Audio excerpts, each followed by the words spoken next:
নমস্কার বন্ধুরা, সবাই কেমন আছেন? আমি মালা কিচেন থেকে সবাইকে স্বাগতম। তো আমরা তো ভালোই আছি। দেখুন, আমি আজকে একটা রেসিপি করছি, এই ওল বাটা।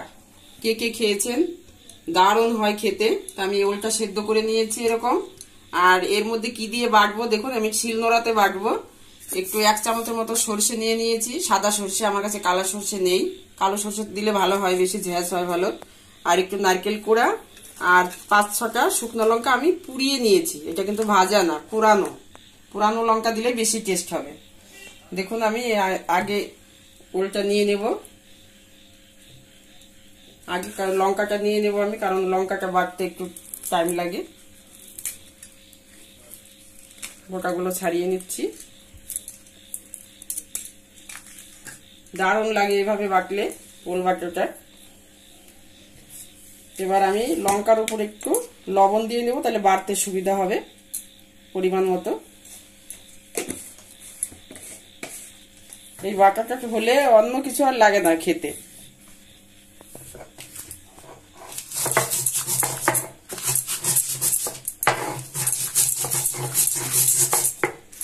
দেখুন বন্ধুরা, আমি আগে লঙ্কাটা একটু বাড়তে বেশি টাইম লাগবে। এটা আমি আগে একটু লবণের সাথে বেটে নেব, ঘুরিয়ে নেব, তাহলে সুবিধা হবে।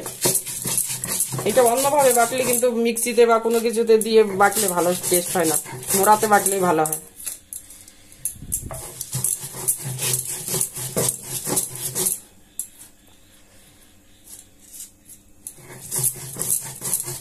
দিয়ে এবার আমি এর মধ্যে সরষেটাও দিয়ে দেব।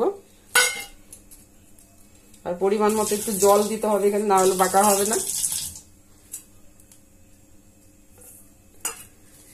সরষেটা একটু বেটে নেব।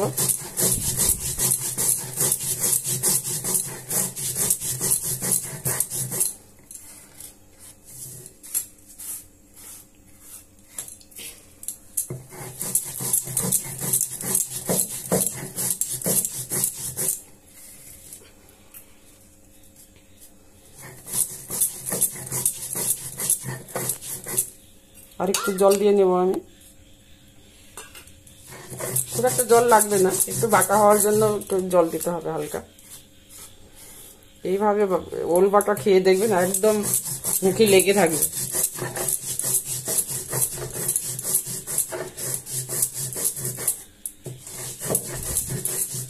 এবার আমি নারকেলটাও নিয়ে নেব, নারকেলটা ওর সঙ্গে বেটে নেব।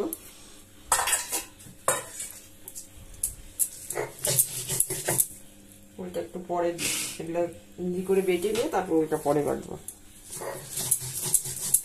আর কিচ্ছু লাগবে না।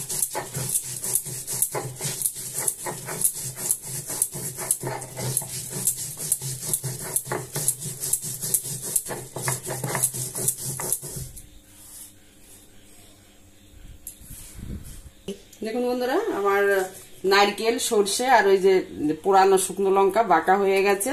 এবার এর সঙ্গে আমি ওলটাকেও বেটে দেবো। ওলটা সেদ্ধ করে এটা বাড়তে অতটা অসুবিধা হবে না।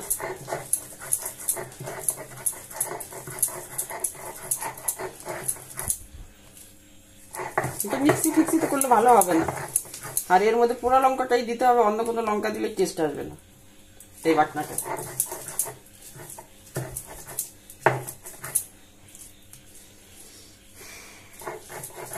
একবার ট্রাই করবেন এভাবে বানিয়ে খাওয়া, এত টেস্ট হয়, বারবার খেতে ইচ্ছা করবে।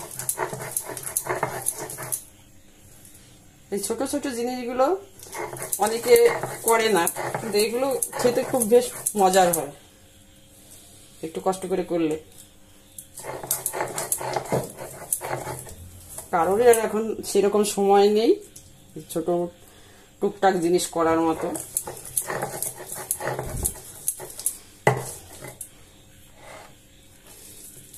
এবার আমি এগুলো মিলিয়ে নেব সব।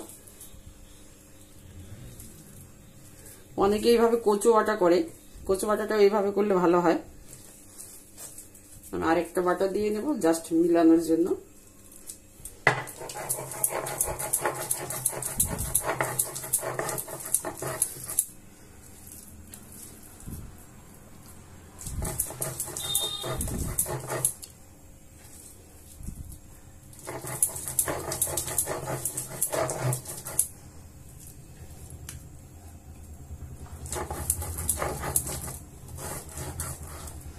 এবার আমি এটা একটা বাটিতে তুলে নিব, পুরোটাই এরকম একটা বাটিতে তুলে নিলাম।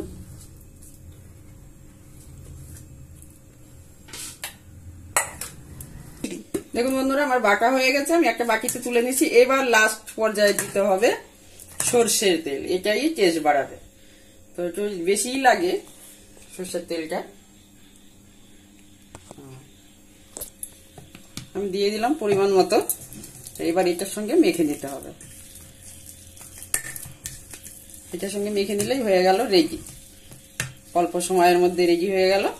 আর এত টেস্ট হয় খেতে, একবার না খেলে বুঝতে পারবেন না। দেখুন আমার ওল বাটা একদম রেডি। গরম গরম ভাতের সাথে এটা খেতে দারুণ লাগে।